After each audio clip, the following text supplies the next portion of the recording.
Hello friends, आप सबका स्वागत है मेरे चैनल पे जिसका नाम है स्टीन स्टैक। और आज हम बात करने वाले हैं हमारे लैपटॉप के बारे में जिसका नाम है MSI GF63, जो कि एक स्लिम नोटबुक है फॉर गेमिंग। तो फ्रेंड्स जल्दी से शुरू करते हैं। फ्रेंड्स ये एक स्लिम गेमिंग लैपटॉप है जो कि लैपटॉप के सीरीज में कम वेट के साथ आने वाले लैपटॉप में से है। इसका वेट 1.86 kg के बराबर है।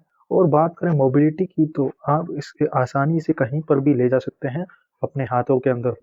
फ्रेंड्स बात करें इसके डिस्प्ले की तो ये लैपटॉप आता है विद 15.6 इंच की 1920x1080p full HD screen resolution के साथ में इसमें एलईडी एंटी ग्लेयर फीचर दिया गया है। डिस्प्ले की बात करें तो ये एक एवरेज से थोड़ा ऊपर का डिस्प्ले है। इसमें आप एडिटिंग का काम कर सकते हैं but not a high and editing. But हाँ, आप इसके अंदर काफ़ी आसानी से एडिटिंग कर सकते हैं, जैसे कि यूट्यूब वीडियो को एडिटिंग करनी हो, ऐसे काम आप इसमें स्क्रीन के अंदर आसानी से कर सकते हैं। फ्रेंड्स अब बात करते हैं इसकी डिज़ाइन की तो ये लैपटॉप बना है फुली प्लास्टिक से, जो कि हाई क्वालिटी का है, पर at some point it is depressing. बात करें इसकी कीबोर्ड की तो बहुत अच्छा कीबोर्ड है, बट इसके अंदर नंबर पैड नहीं मिलता है और कीबोर्ड कुछ टाइम यूज़ करने के बाद ऑयली हो जा रहा है। तो इसकी आउटलुक की बात हो तो फ्रेंड्स इससे लगता है कि ये लैपटॉप डस्ट और गंदगी को अपने तरफ खींच लेता है आसानी से। फ्रेंड्स इसके बैक में ग्लॉसी फिनिश दिया गया है और साथ में अगर इसकी टच पैड की बात करें फ्रेंड्स तो टच पैड ऐसे ही सही है, ठीक है, अच्छा सेंसिटिव है, बट इसका जो राइट हैंड वाला क्लिक बटन है टच पैड का वो फ्रेंड्स थोड़ा सा अजीब सा लगता है, उसमें ज़्यादा दम लगानी पड़ती है as compare to left touch bar. Friends अब बात करें इसके पोर्ट्स एंड इक्विपमेंट्स की तो इसमें इस लैपटॉप में आपको बेस्ट स्पेक्स ऑफ सॉकेट्स दिए गए हैं। फ्रेंड्स इसके लेफ्ट साइड की बात करें तो इसके अंदर एक USB 3.2 टाइप ए जो फर्स्ट जनरेशन का सॉकेट दिया गया है, साथ में एक चार्जिंग का सॉकेट दिया गया है, साथ में एयर फ्लो के लिए बेहतरीन वेंटिलेशन भी यहाँ इस तरफ दिया गया, लेफ्ट साइड में दिया गया है। और बात करें इसकी बैक साइड की तो इसके बैक साइड में आपको एक HDMI पोर्ट दिया गया है, साथ में उसी के साथ आपको वहाँ पे भी एक वेंटिलेशन के लिए एयर फ्लो दिया गया है। फ्रेंड्स तो अब बात करें राइट साइड की तो राइट साइड में मिलता है फ्रेंड्स आपको एक 1 USB 3.2 टाइप सी का सॉकेट, उसी के साथ आपको मिलता है 2 USB 3.2 टाइप ए का socket with RJ45 for connection of internet. And आपको इसके अंदर एक और अच्छी चीज़ मिलती है कि आपको इसके एक माइक का और एक हेडफोन्स का अलग अलग जैक दिया गया है, जिससे कि आप इनको अच्छी तरह से लगा सकें। और फ्रेंड्स अब इसकी बात करें, इसके अंदर आपको वाईफाई 6 दिया गया है और ब्लूटूथ 5 का भी इसमें सपोर्ट, जो कि फर्स्ट जनरेशन का है। फ्रेंड्स अब बात करें इसकी स्टोरेज एंड रैम की तो इसमें आपको इनबिल्ट मिलता है फ्रेंड्स 8 GB का रैम, जो कि 266 मेगाहर्ट्ज फ्रीक्वेंसी के साथ आता है, जो कि डुअल चैनल टेक्नोलॉजी को सपोर्ट करता है friend, with one extra slot जिसको एक्सपेंड करते हुए आप 64 GB तक के रैम को आप इसके अंदर डाल सकते हैं। और फ्रेंड्स अब बात करें इसकी स्टोरेज की तो फ्रेंड्स आप इसके अंदर आपको मिलता है इनबिल्ट 512 GB का SSD एज स्टोरेज, और इसके साथ आपको मिलता है एक खाली slot for SATA 2.5 form factor में आने वाले HDD SSD के लिए, जिसमें आप 1 GB तक के SSD लगा सकते हैं, साथ में आप 2 TB तक HDD भी लगा सकते हैं। अब फ्रेंड्स अगर हम बात करें इसकी बैटरी की तो फ्रेंड्स इसके अंदर मिलता है एक 51 वाट आवर का एक छोटा सा बैटरी, जो कि एक गेमिंग लैपटॉप के लिए सही नहीं है।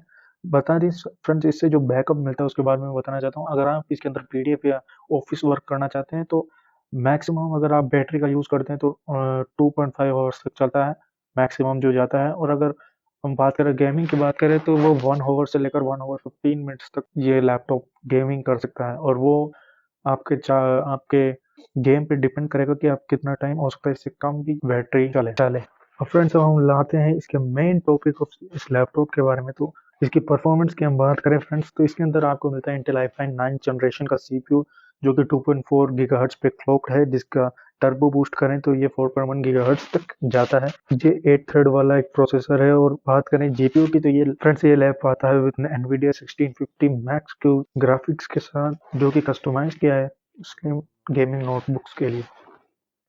फ्रेंड्स ये GPU कम पावर कंज्यूम करता है कंपेयर टू GTX 1650।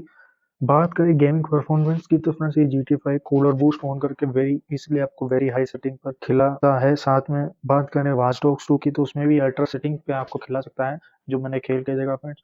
तो उसके अंदर फ्रेंड्स अल्ट्रा सेटिंग में छोटा मोटा लैग दिखता है, इसका मतलब ये नहीं कि आप उस गेम को खेल नहीं सकते हैं, आप उसको आसानी से उसमें मिशंस भी कर सकते हैं, खेल भी सकते हैं। और आगे बात करें हम एसेसिन्स क्रीड की तो फ्रेंड्स जब मैंने एसेसिन्स क्रीड इसके अंदर खेल के देखा तो फ्रेंड्स एक डिफरेंस दिखा, क्योंकि CPU ज़्यादा हीट करने लगा। पर जब मैंने कूलर बूस्ट को ऑन किया फ्रेंड्स, कूलर बूस्ट ऑन करने के वक्त जब मैं वेरी हाई सेटिंग्स पे गया तो फ्रेंड्स आसानी से मैं वेरी हाई सेटिंग्स पे खेल सकता हूँ विदाउट एनी लैग और विदाउट हीटिंग इश्यूज। जो हीट थी वो मैक्सिमम 75 डिग्रीज तक जा रही थी, 75 77 डिग्रीज, और 80 तक लास्ट जो गई थी 80 तक गई थी।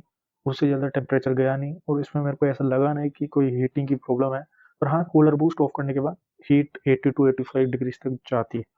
अब फ्रेंड्स मैं आखिर में कुछ बातें आपको इस लैपटॉप के बारे में बताना चाहता हूँ। फ्रेंड्स इस लैपटॉप के अंदर आपको एक ही फ़ैन मिलता है और फ्रेंड्स मैं आपसे यही कहना चाहता हूँ फ्रेंड्स, लैपटॉप जब भी हम यूज़ करें, आप जब भी कोई गेमिंग जैसे GTA 5 या एसेसिन क्रीड जैसे बिग बड़े गेमों को आप जब यूज़ कर रहे हैं, खेल रहे हैं, तो आप चार्जिंग में लगाकर गेमिंग करिए, क्योंकि बैटरी से खेलने का वो मज़ा नहीं आएगा जो आप चार्जिंग में लगाकर खेलोगे जब मज़ा आएगा। फ्रेंड्स मैं आपसे एक और बात कहना चाहता हूँ, जब भी आप इन छोटे लैपटॉप्स के अंदर जो गेम खेलें, तो फ्रेंड्स ऐसा मत सोचिए कि आपको हाई लेवल में खेलना है, वेरी हाई सेटिंग्स में खेलना है या अल्ट्रा सेटिंग्स में खेलना है। जो आप नॉर्मल सेटिंग्स में भी खेलोगे तो आपको वही मज़ा आएगा और वही जो फीलिंग मिलेगी जो आपको गेम खेलने से मिल रही है। क्योंकि लैपटॉप और पीसी में काफ़ी अंतर होता है। पीसी जो कि एक बड़ा डिवाइस होता है, वो लैपटॉप से काफ़ी बड़ा होता है, इसलिए उसके अंदर से हीट भी जल्दी निकलती है। तो वो ज़्यादा अच्छा प्रोसेसिंग और ज़्यादा अच्छा आपको ग्राफिक्स देता है। पर उसके हिसाब से अगर लैपटॉप देखा जाए, कॉम्पैक्ट डिवाइस है और काफ़ी चिपका हुआ है, तो इसमें फ्रेंड्स जब हीट जनरेट होती है तो वो फ्रेंड्स आपके डिवाइस के अंदर रखे हुए हर एक पुर्जे को ढीला कर सकती है और जो अंदर रखे हुए इंस्ट्रूमेंट्स हो उनको खराब कर सकती है। चाहे वो आपका रैम हो, आपके अंदर जीपीयू हो आपका, या आपका सीपीयू हो, ये सब खराब हो सकते हैं जब हाई फोर्स या हाई टेम्परेचर उसके अंदर बढ़ेगा। तो फ्रेंड्स मैं आपसे यही बोलना चाहता हूँ कि आप कम कम सेटिंग्स पे खेलें। कभी आपको मन कर रहा है हाई सेटिंग्स पे जाना तो आप हाई सेटिंग्स पे भी खेलें, पर हर टाइम ही हाई सेटिंग्स पे ना खेलें, क्योंकि इससे आपकी लैपटॉप की वारंटी जो है, आपके लैपटॉप के दिन जो है वो कम हो सकते हैं। तो आपको मेरी बात समझ में आ गई होगी। अगर आपको मेरी वीडियो पसंद आई हो तो लाइक करें, सब्सक्राइब करें। Thank you.